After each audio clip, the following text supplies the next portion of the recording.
Pathian si với cuộc đồng u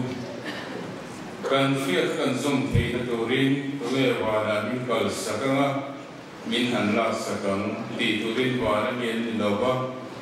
cần phiết cần dùng thấy là tổ rin tùy pin liệt ra là tổ lệ min cầu sắc ngã min lạc sắc ngã tỷ tổ rin tùy pin liệt ra là miền đẹp đầu in dùng thấy na hồi xuân là hay thế so in ca ale in thiên đúng không omani in buồn như là in thiên long phê rồi là quay cả thiên lần sẽ về rồi anh ấy sẽ không ai thấy các lệ đây là na cả thiên đưa lên lúc này mà thiên sau đó là các làm lệ thiên này thì trong trái rồi là cả thiên cái gì còn cần hỗ trợ đi na và coi na sẵn đầm mà rồi là và cả thiên mà mình sẽ vào lâu xuân cần thiên thì nó châu thiên thì anh ấy mấy chuyện đó với nên còn cần hỗ trợ cả thiên mà mình sẽ ở con đồ rin anh con rồi sa con nông lâm cho các đồ xem về ta đi cần lò mà cần đưa về lò xuân và thiên thì đông thế đồ rin đồ thọ na có cần là gì Amar Rasulullah Pak Ando Nabi di Mason Kuila Kerina Pe Min Kir Min Ben Kir Tuhan Hawatan Min Man Sakla Kan Kir Am Pehi Iro Kuila Kan Nam Ter Kuin Min Wasaya Se Với này mình kan local kho mình kan speak Karin Wasaya Mangin kan Mamozona Tuhan Sayyidela kan speak Karpo Okate Ataksate Asharan ten di sakin hantuam terlihat se inform suku harsan manusia he len oleh he olah hilakate min wen hima minam kui turin heng hi ifakai so ingin dan ngene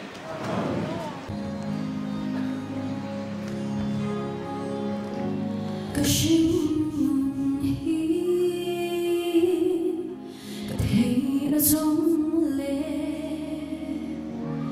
có về môi đã tên mình hít trên mặt xe môi mang ăn đã tên mình ấy là tung mắt xe ta tan xuân sẽ tùy về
kan khruset chu hei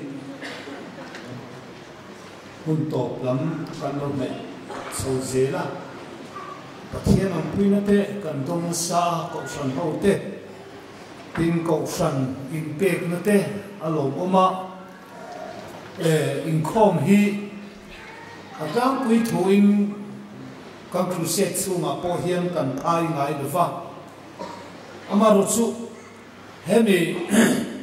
kan mishing ni pung chawa hian na trau an tre lai te i aum sim sima kan han boi zual tak tak kan eizon na chung changa te po chu tian chu mishing a hian aum fo thina zir top zan khan te min kan han phai de na a kha an phai de ber chung ni ka sia a abak chu hei kan mar tha chho khop maya ar lom ka ti a tu kin singa hian pathian ni ngiro pui taklal pan min pek na ni a hian crusade kan nei ani ti la silo te po om thei ani a khang ni song song te ta na khan kan lal pa isu Krista mingin atharin ko khan hau te chibai kan bu le cheu ani hey mizana introduction kan pea kan fa pa hian dot mizana mi soi tir rimok maya local to long mukatia sauna ma an buai ve a ai kol tu te ring ye kan ko sana local chho to lo tur ka ngai line von kal hi ange le kat maya kan ko san secretary te kan pia min phal saka ai o tu te lo in ruata voinia he kan soloist te ron suai te lo ngai poka chuwa chuan tukina hian nel te po kanan mulia chuni jana local thei to lo tur kan ngai line tukina a mel te kan huan ni jana a local thei to lo wang janin ba chu kan han ti vengia la maro chu voinia a mel te kan mu a ni jana mu ten ka speaker so do ta soyani in lo ti pal kha kan lau te le ka chu ka chon in soi thiam na ramani himo ka te kan in soi thiam ve te ani chu pathian thu thiang him kan siaranga kan siar zo hian zai rong bol turin feli kan som le anga ti chuan ani in pathian choi moina la te ahlan zo hona hian trong trai turin kang val oi te a kan rong bol pui kan som zui le ma ni selangin a tha ange pathian thu thiang lim kan sang in ma na tu te tu kin si a hen han chiar le anga kan han chiar de nualanga ma se a sei ro hi chu i kan lo in sei ji tuak man lo te ani chuan kan in ngai thiamanga he nga tanga kan han chiar chang khan sim sima te hi lo se du te thei thilani a chu van chuan kan chiar hi a thei ang chuan zui kim chu kan tumanga ma se hei no panglam department in khom kan ong ve nuala chu va chuan no pang zok ta na chuan to kina kan tho tu hi an pom thiam ve kherlo mai thea thuina tu thucha sei ka tum lova to ken zinga hian zui ngai zui turin to ken zinga hian anin sia kan tu ani pathian thu thiang lim ingai tha Jeremiah bungwa bungriat sang so pakata chang hian bungwa ka ti ka chong sual pal ani bungriat sang so pakat atangin ingai thaila chang so pa zovin pathian thu ingai tha ka fanu kami te hian chu ngai sam takin atha alom ti in an thoya thau silva tilten anti hi an zakim le nai love an zak hau lova an mel po asen heklo chu wangin tu te zinga an tu ve anga an ma ni sem huna chuan pai kha kin an oma ti hi lalpa thu chuak ani thuthung thar lama hian lo en le ta ilangin Galatia bumuru sang sari atang pathian tri ngai tha bumin su pathian chu musik zia ani lo ve mi na the apiang chu mi ve chu aseng pok don si a mani ti salama the tu chuan ti salama mi chiat na asenganga kharau lama the tu ero chuan kharau lam kharawa mi chatuana nunna aseng do na ni efesi bunguru bunga chang som le pali tangin pathian tu ngai thang chuwangin nang mu hilmeng la mithi zinga ta thoro ti chuan Krista chuan chul engam che ati kha chu ti chuan mi fing lo te anga om lovin mi fing te anga om zokin inom dana fin khur ro ni te hi a that lo awangin rem chan na le zel ro chumi awang chuan a du su ola lalpa du zong nge ni ti lo se zok ro tin wain ruin om su chumia chuan in sum lo na a om si a kharawa khatin om zok ro fak na la te pathian la te tharaulam la te a in betonin lalpa chin thin lunga la sak sakin ting tang kai sak ro kan lalpa Isu Krista hingin pathian pa nge ne na chuan engkim chunga lom thu sil fo ro Krista chi de kin in tulu ton chek ro athu kan siate lalpan atharin kan zatan mal ni som sak theu ro se amen.